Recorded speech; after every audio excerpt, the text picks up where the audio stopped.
If you're planning to come to Australia in 2027, there's so many things you need to know right now as an international student. Don't only look up to the fees that's increased, that is $2,500 of student visa. That's not just one part that's changing, there's multiple things. Australia is right now looking more closely to the student visa applications. Course hopping is becoming a political issue right now. Visa costs are going up, and even the politicians are openly speaking about reducing the number of international students in Australia.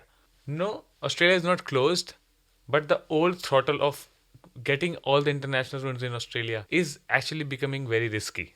Let me explain you in this video what you need to know as an international student who's coming or about to come in 2027. So stay here because you need this video very, very, very much. Let's go forward.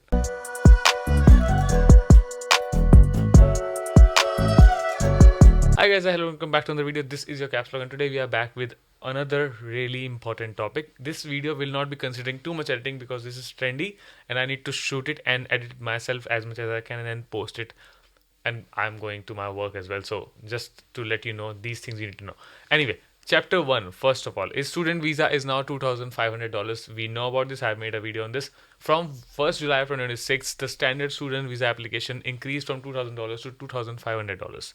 You need to know this. And just think the increase. Just few years ago, maybe at my time in 2022, it was almost around $710, then $1,600, then $2,000, now $2,500.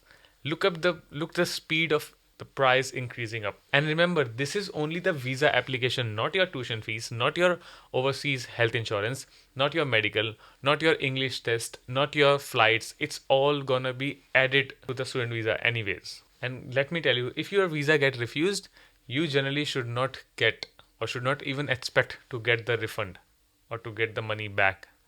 It's just gone. And you know what, when someone says if refusal comes we're going to apply it again, no, it's not the case. This decision can be very expensive even financially right now. Emotionally definitely, but even the financial part. And also one clarification for Indian students especially. You may hear about some reduced student visa charges for some particular countries. Let me tell you that India is not a part of ASEAN concession group. So don't assume, if you are a student of India or if you are coming from India, don't assume that a lower fee applies to you just because you saw it on Instagram. You want to fact check it, you can use AI, use other details, but I have checked it, so that's what I'm telling it to you. Anyway, chapter number 2. Multiple visas are the bigger issue right now. So a lot of students usually plan like this: one course finishes, then they take another course, then another student visa, then another course, then another visa. Now I want you to listen.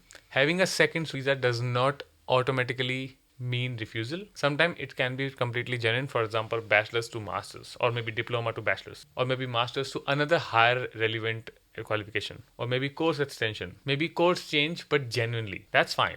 However, Home Affairs looks at your immigration history very carefully, especially under the genuine student assessment. So if you have held a student visa in the past, you can face another additional genuine student test, but they want you to understand and they want you to ask as well that why are you studying again? Why this course? Why this level? Why especially Australia again? How does it connect to your previous education? Even does it or no? And this is where students mess up. They finish a master's. Generally, I'm saying they finish a master's, then suddenly choose a completely unrelated degree. It can be a lower level course just because they want another visa, or maybe they are going towards a PR pathway. That can raise some obvious questions. Again, I'm not saying you'll automatically get refused. No, I'm just saying your academic progression should make sense in the eyes of immigration department. Simple terms. So just don't build your Australian dream or Australian plan. Just don't. It's fine, we'll look at it later. No, that's not a strategy. Now, another chapter. Course hopping is now becoming political issue. Yes. Let me tell you that this chapter is not about Home Affairs. It's entering in Australian politics. How? In June 2026, recently, Pauline Hanson and the One Nation, another party, proposed that some international students should have to leave Australia before even applying for further study. They have proposed it. The proposal was actually specifically aimed at the people, at the students who are mainly doing the course hopping. Simple terms. Now, important, this is not a current law. But I want you not to panic. But tomorrow morning, your student visa isn't suddenly changing because one politician just gave a statement or gave a proposal. What you should understand is why I'm mentioning it.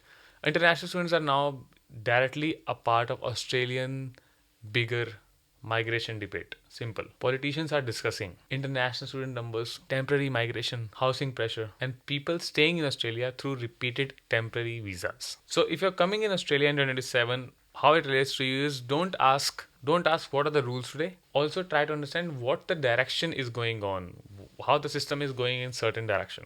You need to know this. Now, another chapter, genuine student matters more than ever. Trust me, it requires you to be a genuine student if you want to come to Australia. Home Affairs wants your story to make sense. Why Australia? Why this course?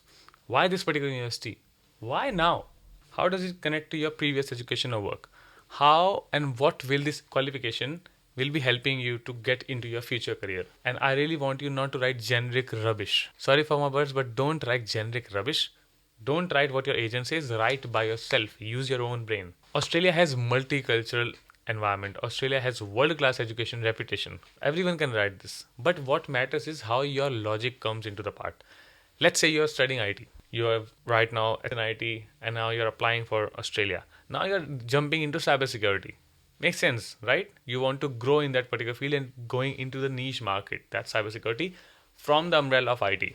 That's totally making sense. But on the other hand, if you are studying finance, for example, suddenly from IT to finance, then you're taking technically a really unrelated course. And in that sense, I'm not saying it's not possible, but you need a more genuine explanation in your exam, GST. And another misconception is you do not need to pretend like I will never consider PR. Okay. Home Affairs recognize that genuine students may later choose to apply for permanent residency in Australia. They know it. We usually, even I've told people not to write that I want to have PR in Australia. But what I'm saying is when you're applying for student visa, your student visa needs to be genuinely related to studying part. That's the difference. Okay, so what's happening for 2027 international students? Australia has confirmed a national planning level of 295,000. 2,95,000 new overseas students commencements for 2027. You will probably see people calling 295,000 as a student gap. But I want you to understand this in detail. It's not simply saying this number is mainly for international students that exist in Australia. No. The system is connected to offshore student visa processing priorities. And your education provider can affect processing priority.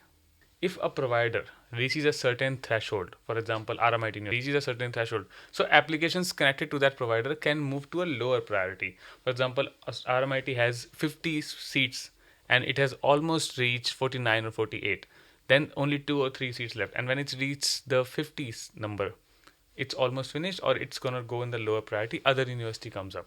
That's how it works. Also, let me tell you, lower priority does not mean automatic refusal. It can mean slow processing. So for 2027, if you're coming as an international student, don't choose a university only because this university is giving you $5,000 scholarship. Look at the whole picture, your course, your provider, your career outcome, your total fees, your location, and the current processing settings.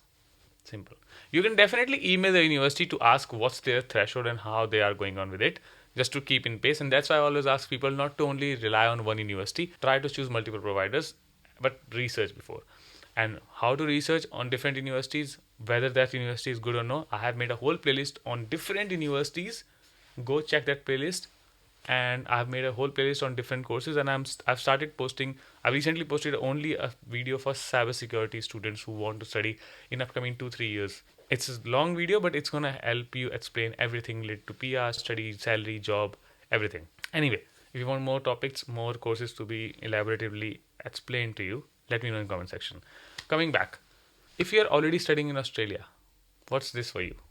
For students who are already here, there's another cost you need to know, which I made a video on already. 1st July 2026, the graduate visa 485 visa application fees changed to the number $4,000 to $5,750. That's a huge jump. You have already paid international tuition fees for years, then graduate. Then potentially this big number is there for you to apply for temporary graduate visa. And that's why I don't like when someone, maybe your agent or relative, says to pro degree kar lo, 485 mil jayega, then PR. Not true. It's never that simple. 485 has certain requirements. Occupation lists can change. State programs can change. English requirements can change, and it has recently massively changed. Fees can change. Remember, in just past 6 months, there's so many things change in Australia. So don't treat your current student journey like a guaranteed claim, right? Don't think in a way student visa 485 P. No, each step is separate and operates differently. So, final chapter. Should you actually come to Australia in 2027 as an international student? So, should you actually come? Maybe yes, maybe no. And you know what? It depends on your situation. But if your plan is take a massive loan, choose whichever course you just get a student visa for, come here, then work part time, somehow manage your fees by while working on cash, then change course if required, and if your agent says another student visa, then 485, then guaranteed PR you will get. I would seriously think that this is a really wrong route because this route includes so many assumptions. But if you have researched your course, if you understand the career outcome, if your family can actually genuinely afford it, and that qualification which you will get even values the PR in Australia, that's a complete different situation which is way better than the first one. And remember, Australia is not saying we don't want international students. However, it's becoming a political issue, but still, they're not saying we don't want Australian international students. What they're saying is Australia is clearly becoming more selective on how students enter, how students live here, how they're studying, and what do they do afterwards they study. So, in short, I want you to answer these 5 questions. Then you will know better. Question number 1. If I don't get PR, is this course what I'm going to be studying worth the money I'm putting in? Does my course, second question, does my course actually connect to the previous study or the career which I was in? Another question is, can my family actually afford it? Tuition fees, visa fees, overseas student health insurance, rent, food, flights, everything. Because it's true that you will not be able to get part-time job just now, this way. Number 4, am I depending on another student visa for the future? If yes, why? Number 5, am I making a 3 or 4 year upcoming decision based on current migration policy? Because very honest, nobody can guarantee, even any agent in the world cannot guarantee how rule can change overnight in Australia. And I'm not trying to scare you, but that's reality. I just want you to properly plan. Don't choose blindly. Well, anyway, this video was really important for you to understand related to how things are going on visa current scenario and the political issues that's upcoming related to visas. So if you want more videos such like this, or if you want more videos on specific universities or specific courses, let me know. I'm gonna make it for you, trust me. And recently I've started doing one-in-one booking sessions. So if you want to talk to me personally to get your answers of the questions, let me know in the comment section. I will share you the link, and then it's also in the description, and then you can book a session with me and then we can talk. Anyway, this is KapsLock signing off. Want to make more videos for you, and make sure to subscribe my podcast channel. That is really important for you if you want to know so many things related to Australia to survive and build a better career and successful career in Australia. This is Cap signing off. See you guys in the next video. Subscribe to the channel for more past. Bye.